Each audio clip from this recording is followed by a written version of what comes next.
Hi everyone, this is a short background presentation explaining what silviculture is and how it can be used to manage for different values.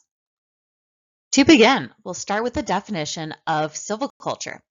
Silviculture is often said to be the art and science of establishing and tending forests to meet specific management objectives. Now, those management objectives can vary. It doesn't need to be just timber related, like wood volume or value. Instead, silviculture can be used to promote cultural values, create wildlife habitat, maximize carbon sequestration, assist with watershed recovery, improve visual quality, recruit old growth, maintain biodiversity, and promote ecosystem resiliency. Now, it's important to recognize that you'll need to have very different stand conditions if you're trying to maximize volume production versus manage for moose habitat or old growth recruitment. So, once the objective is set for a stand, it's important to clearly describe the stand attributes that are necessary to achieve the desired future forest condition to meet that specific objective. We can describe that desired future stand condition using many different stand characteristics. I'm going to review a handful of them, starting off with tree species. There's a lot of different tree species in BC. You can see the list here. So which ones are aligned with your objective? Now, it's important to recognize that a tree species may be suitable for meeting the objective, but it may not be suitable for your site. So that's going to significantly pare down the list of options since it's necessary to consider ecological suitability, forest health and climate change, and site limiting factors like wet soil, drought, or frost. Once you have that pared down list, you might still be left with quite a few options, maybe 3 to 5 species. So the next question is whether a single species or a mixed species stand is suitable for meeting your objective.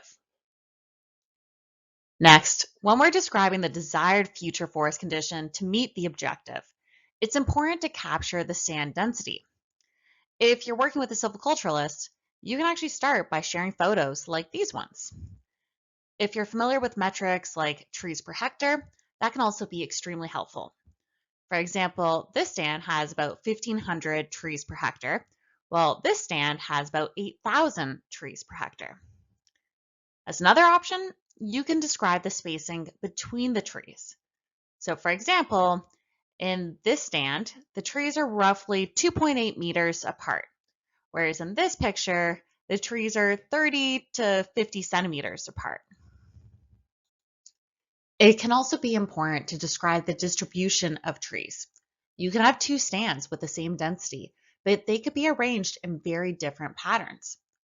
So to meet your objective, is it necessary to have very evenly distributed trees, like in this image?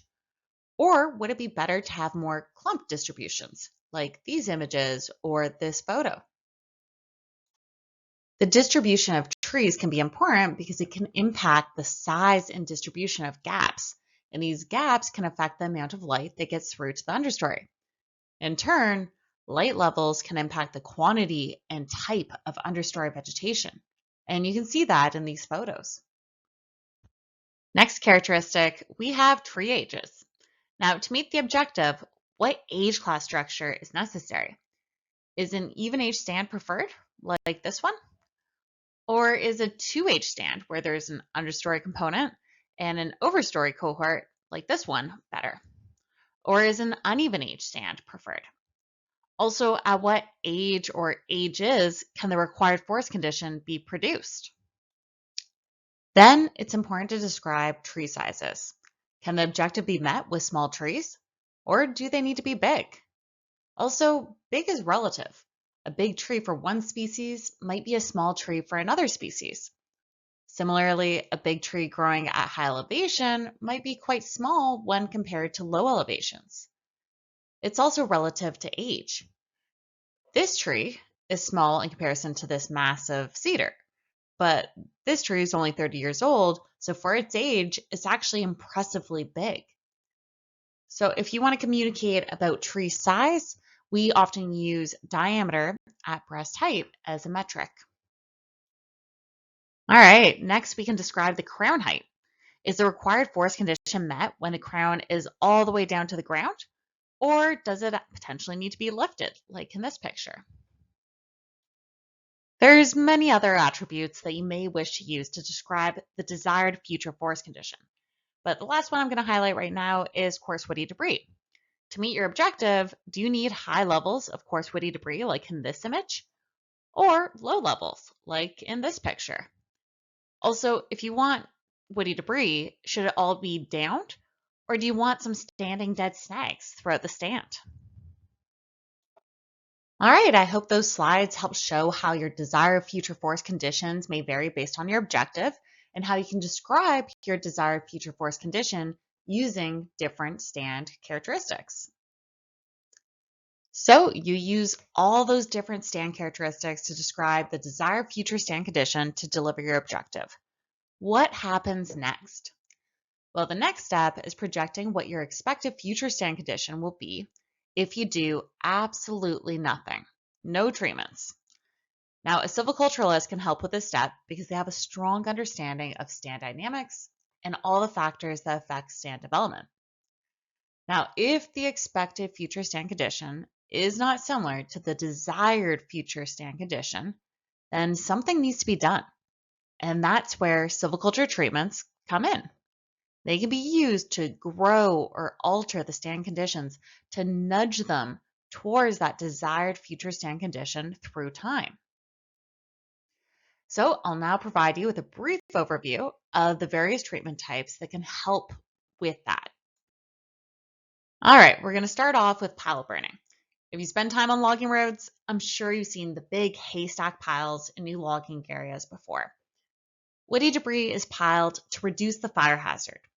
On many sites, it's necessary to further reduce the fire hazard by then burning the large haystack piles in the fall or winter. Another added benefit of burning is creating more ground that can be established with a healthy, productive forest afterwards. Next, we have cultural and prescribed burning. This is the planned and intentional use of fire on a specific land area. It can help reduce the intensity of naturally occurring wildfires while returning an integral and culturally significant process to the land base. It can also be used to improve habitat and increase the production of certain plants. All right, next we have site prep. Site prep is sometimes done after harvesting. It involves the movement of woody debris, organics, and mineral soil to create better growing conditions for seedlings or better conditions for seed germination. It's typically done to areas that have site limiting factors. So for example, if you have cold or wet soils, you might create mounds like in this picture and then plant in the upper position. That way you can keep the roots of the seedling drier and in warmer soil. Now, in contrast, if you're in a drought-prone area, you might do mounding again, but you might plant in a low spot in an effort to shade the tree and provide it with more moisture. Okay, next up we have planting. When most people hear silviculture, they think tree planting, and that's for a good reason. Planting has always been the most common silviculture treatment. In 2024, British Columbia actually celebrated planting its 10 billionth tree since reforestation programs began in 1930. Now, some areas can regenerate well from seed from remaining mature trees, but it doesn't always work, and it can sometimes take many, many decades. So planting can help regenerate areas faster after logging, so our forestry practices remain sustainable. On top of that, by planting, we get to choose the seed, so we can plant trees that are adapted to our current and our future climate. We can also use seed that's more resistant to forest health issues like weevil and rusts. Also, with planting, we have higher control over species composition, density, and distribution of our future stand, which can allow us to more easily meet our long-term objective. This next activity also happens at the same time as planting, most often. If you live on the coast, you've probably seen these white tubes before. So these tubes, or on the right, this metal cage, gets installed on seedlings to protect them from ungulates like deer and elk. So once the trees get above deer or elk browse height, Then the protectors get taken off and then they get reused on a different site. Vegetation management, also known as brushing, involves the removal of competing vegetation. This could be from broadleaf species like aspen or alder, or from shrub species like sandberry or willow, or from herbaceous species like fireweed or grass. It is done to increase survival and growth on the crop trees. It helps because all trees need water, nutrients, and light to grow. If there's too much competition for these three requirements, a tree's growth can be significantly reduced and they can even die. These days, foresters are increasingly taking proactive steps to avoid needing to do vegetation management, given herbaceous, shrub, and deciduous species can be important for wildlife and other values. Spacing is quite similar to brushing. It also aims to reduce competition for nutrients, water, and sunlight. But it is specifically focused on other trees, and it can involve the removal of the same species of tree as your crop.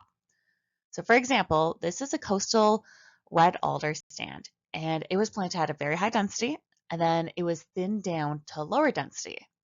It was done to produce larger tree sizes. And that's also the reason behind this Douglas fir thinning. And it worked. By age 30, these trees were on average 45 centimeters diameter, which is really, really impressive. In the interior, you've also maybe seen juvenile spacing, in young, dense lodgepole pine stands. And this is completed to prevent a condition known as repression, which can often happen after wildfires. You may have also seen it in stands surrounding your community, since it can help reduce the fire hazard. Okay, next we have pruning. Pruning involves the removal of the lower branches on a tree. You may be familiar with it if there's been any fire smarting around your home or community. You may also have seen it in white pine stands, like this photo here, where it's done to address forest health concerns from white pine blister rust. Then, historically, pruning was done to increase log and lumber value because it can decrease the knot size in wood. Next, there's commercial thinning. It's similar to spacing, but it happens when the stand is older, so the trees are a merchantable size. It can be useful for providing interim timber harvesting opportunities in areas with timber supply shortfalls. It can also help improve forest health, or it can be used in areas with visual quality constraints or wildlife objectives. Next, we have aerial fertilization. So this is fertilization done with a helicopter. So this treatment is done to increase the amount of available nutrients, most often nitrogen and phosphorus, on sites where nutrient deficiency is an issue. Trees often respond by putting on more branch shoots, more needles per shoot, and longer needles. So you can see that here. This is pre-treatment and post-treatment. So overall, this means that the size of the crown increases, and a tree's crown is basically its engine. If the engine increases, the tree can grow faster. And if the tree can grow faster, you can get bigger sized trees more quickly. You can also capture more carbon, and you can accelerate stand development towards older stand structures. So this can be a really useful treatment. Okay, last up, I want to emphasize that surveys are happening regularly between all of these activities. These surveys accomplish a few things. So first, surveys are done to make sure the stand is doing okay. Surveys help identify forest health issues like rust, drought, root disease, or ungulate damage. Second, surveys are also checking that the stand is developing as expected and towards the desired future stand condition. If it's not, surveys make it possible to flag the issue and then plan a treatment to put the stand back on the pathway towards the desired future stand condition. And then third, surveys can be done to collect the necessary information to inform a prescription for one of the silviculture treatments that I just covered. Surveys are often done after the treatment as well to make sure that it was done according to the plan and with the expected result. Fourth, surveys are completed to check that licensees are meeting their legal requirement to reforest a site after harvesting. They have two milestones: regeneration delay and free growing. And with both of them, they need to report a forest cover. And linked with that, fifth, Surveys are done to collect the required information to update the provincial inventory. Now, the last thing I want to touch on is silvicultural systems. This can be a huge topic, so I'm really going to simplify it here.